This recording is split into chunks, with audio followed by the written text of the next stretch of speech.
ano yung proseso mo sa pagpili or yung pag-yes mo sa isang offer ng endorsement? May mga tinurn down ka ba kasi hindi ka naniniwala din sa product or service mo? So far naman po, no, parang wala pa naman po nangyayari sa akin ganun. Pero, lagi po akong nag-yes sa isang endorsement, lalo na kapag alam kong totoo, syempre po, yung alam mong maganda yung resulta, and po yun sa mga. Usually kasi, ngayon na lang po ako nagkaroon ng jewelries eh. So, nung yung mga endorsement po talaga, importante sa akin na talagang effective siya at talagang walang naging reklamo dun sa product na yun. Yun yung isa po.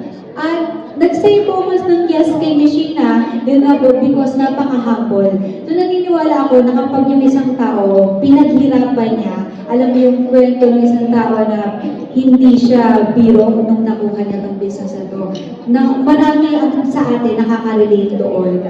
Doon po ako nagbe-base din. Kasi alam mo na yung isang taong nangangarap lang na kakayanin ko bang maging siya, yun po yung nakaka-inspire sa ibang tao. Siyempre po, hindi malayo mag-yes po ako, lalo na gawin po si Michelle.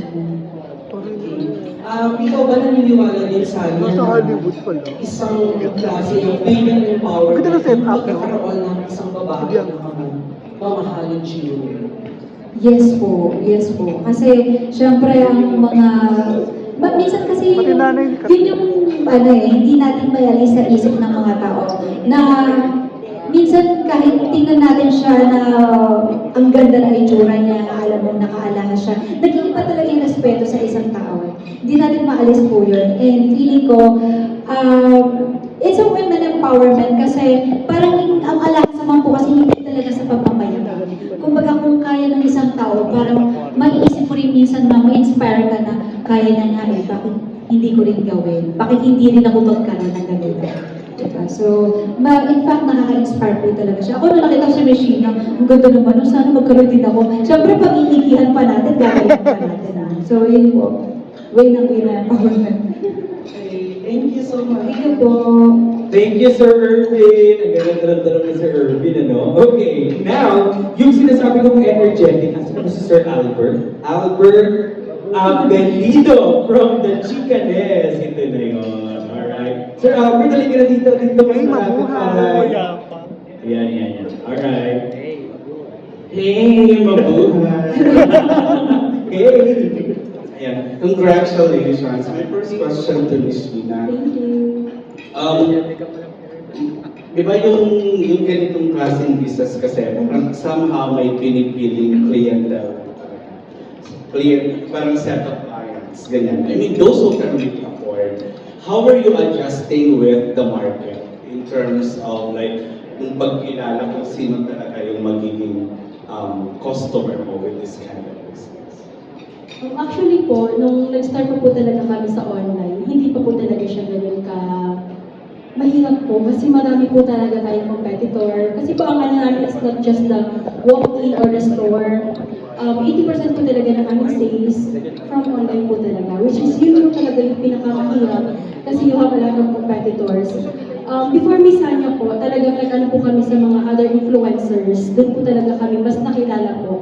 Kaya po nakuha po namin si Miss Hanya kasi of course, iba po, Miss Hanya po kasi talaga yun. Of course. Pero di ba yung pagdating sa jewelries, iba pa rin yung nahahawakan mo talaga to verify the authenticity versus na nakikita lang. So, how did you vouch it? Nung nag-start po kasi kami sa online, sir, kumbaga parang iba po kasi talaga, yeah, of course, nasabi niyo iba yung sa online. Opo, ibang-iba po talaga siya. Kaya po doon po kami talaga nag-push na bakit hindi ka nalang magtayo ng store mo. So, from that moment na nagtayo po kami ng store, kasi po ibang-iba po talaga yung legitimacy mo din, ibang-iba din po talaga sa mga customers yun. So, doon po kami na-push na mag-open po ng aming first branch sa Jensen. And then, tulad po na sabi nyo, magkaiba siya sa online and then sa physical store na hawak po talaga nila. And that's the good thing naman po. That's the very, very good decision naman po na ginawa ko na nag-open kami. Kasi na po, from that decision, nakapag-expand po kami. Kasi po, iba po yung naging impact na meron ka po ng sariling store. Yung last question ko is, as a new entrepreneur, what are your learnings and something that you could share to others who wish to aspire, even from starting from a very small capital? For me po, nung nag-i-start po talaga ako, nakafocus lang po talaga ako kung ano yung gusto ko. Sa online po kasi is sobrang daming competitors, ang daming pong nagsisiraan, yung mga kapwa nyo lang din po yung ano, yun po naman yung wala sa akin. Kumbaga kung ano man yung sinasabi nila, hindi po ako, close po yung tenga ko sa kanila. Hindi po ako nagpapa-apekto talaga. Nakafocus lang po ako dun sa mga clients ko. Nakafocus po talaga ako sa customer service. Kasi po, yun po yung babalikan. Bukod sa product po kasi natin, kailangan din po talaga yung customer service po at relationship po sa ating mga clients. Ayun po. Hindi po talaga pinapakinggan yung mga negative mind ng mga other competitors po. Just focus on your goal. Kasi po, kapag wala ka po kung talagang inaapakan na tao, at andun po yung trust mo sa sarili mo, andun po yung trust mo sa people, sa mga employees mo. Sa kay Lord, number 1 po yun, hindi po talaga kayo matatalo. Ayun lang naman po yung pinakaano ko talaga. Lalo na po sa mga employees ko na dapat focus kayo sa mga work nyo at love nyo po talaga dapat yung work nyo kasi kung hindi nyo po love yung trabaho nyo, hindi nyo po love yung ginagawa nyo, hindi po kayo magiging masaya. Thank you, wishing more power. Thank you po. Yes, diamonds are power. To ano naman, to Sanya. Hi, Mars. Congratulations. Thank you po. Salamat. Depende. Depende yan kung gwapo. Tsaka syempre, hindi lang yun. Syempre, importante talaga na bukod sa pagiging gwapo at dyan sa diamonds. Diamonds po ba? Ilang karat po ba?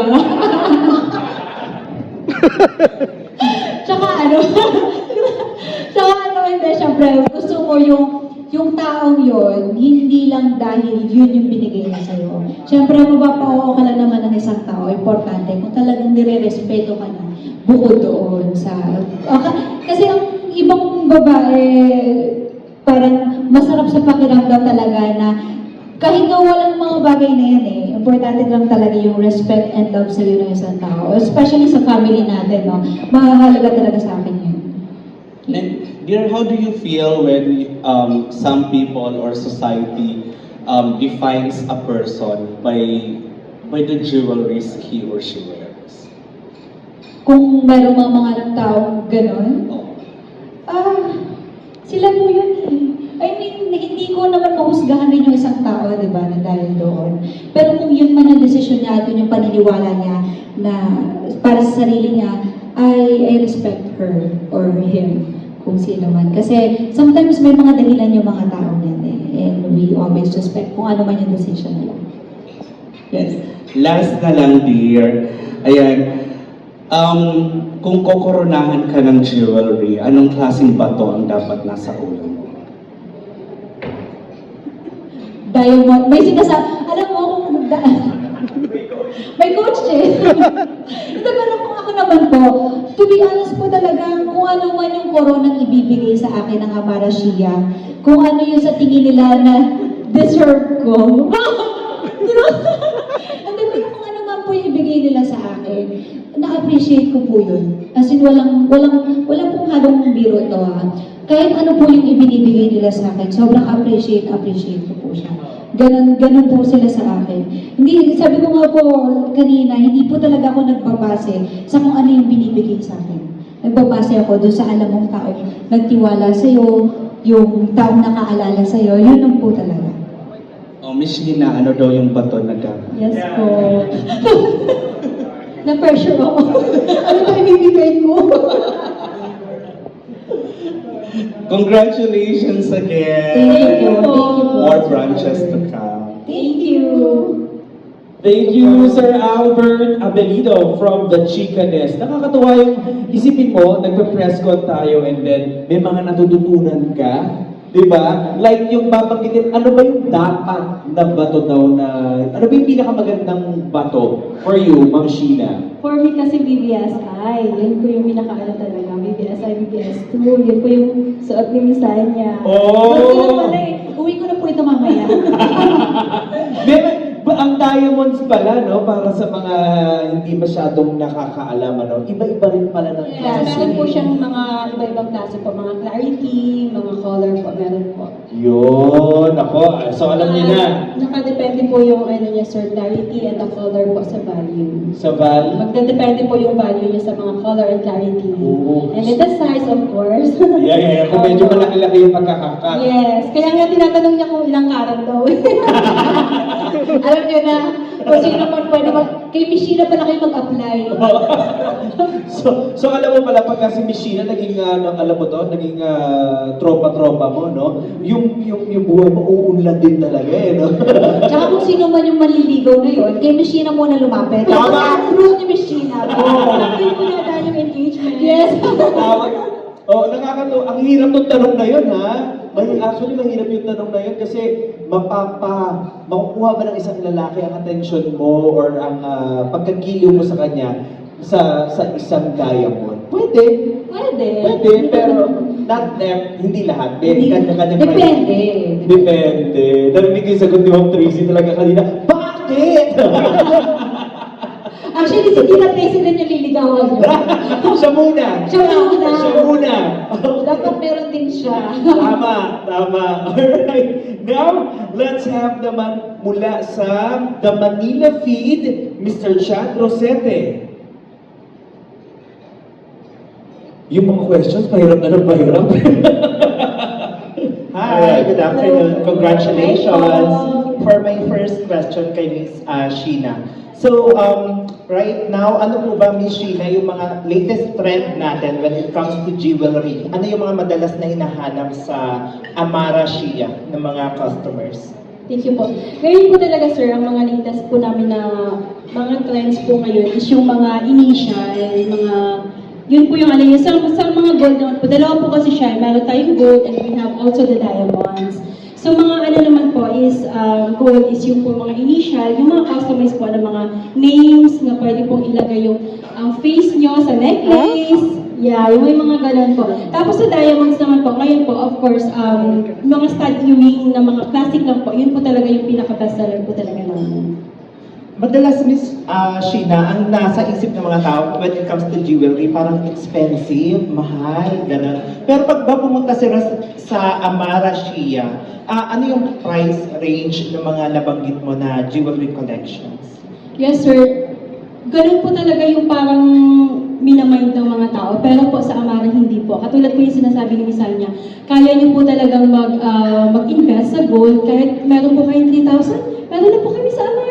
Yes, we have na po 3,000 pesos na worth. Meron po kami sa Amara. Ganun po siya kaano. Kasi hindi naman po, porque ako po kasi talaga, of course, nag-start po talaga sa walang-wala. Hindi naman po porket na jewelry, kailangan po maging mahal. Ayun. So, we can invest naman po, start po sa small items. Ayan po. And for Sanya naman, thank you, Miss Sheena. For Sanya naman, ano yung tips and advice mo for those ladies or kahit sino mga customers na sumusuri ng mga jewelry, no? So, para ano yung mga mabibigay mo sa kanilang advice or tips sa pagpili? Ayun. Siguro masasabi ko lang, huwag yung biglain yung sarili nyo. Kasi sometimes, the more na binibigla natin, o bibili na ako ng agad ng mas gusto ko mahal agad. Gusto ko yung bongga agad. Tapos hindi natin kinaya, di ba? Mas mahirap yun. Kasi mas gusto ko yung, katulad na po sinabi na ni Miss Gina, meron naman tayo 53,000. Kung as long as totoo naman yung binibili mo, importante na dapat alam mo kung bumili ka ng ganon, dapat totoo ba yan? Siyempre, dapat alamin rin natin. Pero, yun nga, huwag kang matakot na bumili ng alahas kasi meron din namang very affordable naman. Huwag mo rin biglain yung sarili mo. Pero kung afford mo naman, why not, di ba? Kasi you deserve it. Kasi deserve natin minsan, yun yung reward natin para sa sarili natin eh. Sometimes nagtatrabaho tayo, nagbibigay tayo, nagtatrabaho tayo sa pamilya natin. Yun yung reward na may bibigay lang natin sa sarili natin. At ang maganda pa doon, hindi nga nabubulok. Later on, malay mo, magamit mo pa siya, di ba? Sabi mo nga, baka bumalik yung barter change. Di ba? So baka magkaroon ng ganun. Alam natin may panlaban tayo. Pero importante yan kasi mapapamana mo pa yan eh. O marami pang, or kunyari nagsawa ka, pwede mo siyang iregalo kung sa family mo, sa family po. Pero kung tanggap rin naman ng mga friends ko, may mga friends ako ganun, gusto mo ba? Kasi ayoko na, hindi ko na ginagamit. Sabi ko, talaga, seryoso ka? Namimigay ng gold. Ganun sila. So, yun lang yung ma-advise ko. Huwag niyong biglain yung sarili niyo. Pero okay na investment ito. Sa mga collections mo ngayon, Sanya, if you're going to rank, halimbawa meron kang earrings, necklace, or bracelets, kung ano man yung mga collections mo ngayon, ano yung parang importante sa iyo? Ang importante kasi sa akin yung bigay ng family ko eh. So yung bigay talaga ng mami ko at lola ko yung still nasa akin pa rin. So hindi ko alam kung hindi ko naman natanong nanay ko, magkano pa to? Di ba? Pero importante kasi sa akin, yung binigay siya ng family mo kasi alam mo na nandun yung love. So yun lang naman po. Importante na sa family pa rin. Sorry, makapamilya po. Ay, sorry. Kapuso mo ako ha. Pero, pagpapagin mo sa family, mas family po talaga yung priority. Buti na lang busy si Ma'am Tracy. Buti na lang.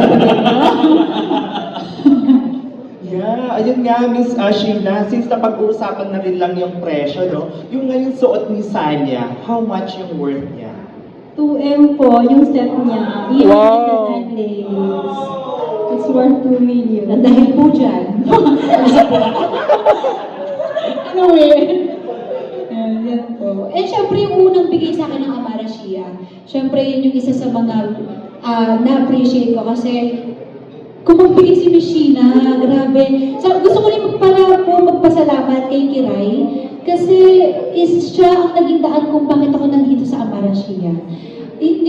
Sa kabila na siya yung isa sa mga nag-endorse din po na to, hindi siya naging madamot na ipakilala sa akin si Miss Sheena dito sa Amara Shia. And I love you, Kiray. Grabe. As in, grabe siya. Generous din po siya. Thank you. Thank you po.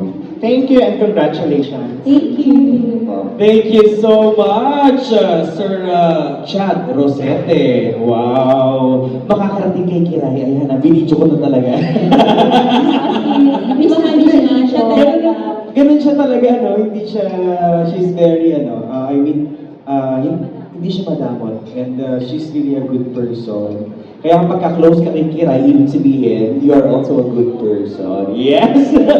Okay, so, eto na, we have another question coming from Republic Asia, Mr. Yan Bernardino. Sir Yan? Hello po. Asan po kayo? So, ayun. Halika, Sir Yan, dito. Thank you po.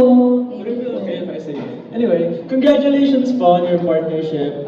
Miss Tanya, may I just ask po, we know that you're a very beautiful woman. I just want to ask, how does these diamonds, these jewelries, make you feel confident? Or what does it make you feel whenever you wear it? Kasi, of course, we know that different articles of clothing make us feel different things. How about these diamonds po? Now? Well, As in, ngayon, kasi ngayon lang, parang first time ko makasuot ng ganito kagandang jewelries eh. So, diamond. So, pagpasok pa lang dito, sabi nga ni Miss Sheena, ang ganda-ganda mo naman. Hindi ko alam kung maniniwala ba ako, pero si Miss Sheena kasi nagsabi nito. In fairness naman kay Miss Sheena, never naman siya nagano sa akin. Hindi niya naman pa plastic, no? Ay, hindi naman. Pero, sobrang totoong tao kasi ni Miss Sheena. Kaya nung sinabi niya sa akin yun, hindi ko actually napapansin kung ano pa yung dating ko sa ibang tao kapag may suot ako jewelry. Pero, mas nagdedepende ako sa nakikita ng ibang tao sa akin. Pag feeling ko, ang gaan rin ng tingin ng tao sa akin, masaya sila, yung parang, yun nga po, yung nagagandahan sila sa akin, yun yung mas nakikita ko, ay, baka maganda bumagay sa akin yung jewelry. Ay, kasi mas usually, sabi niya sa akin, ang ganda ng ano sa'yo, ang ganda ng necklace sa'yo, ang bagay sa'yo yung jewelry. Ay, thank you po, uwi ko na po ito. Pero yun din po ako sa ibang tao na depende pa rin. Ayun po. For my next question, if you could parang put your essence into one piece of jewelry from Amara Shia, what would it be? Yung pag nakita ng tao, okay, this is Sanya Lopez. Whenever you're wearing it. Yes, sa akin kasi, pagkakilala sa akin kasi nila, simple lang eh.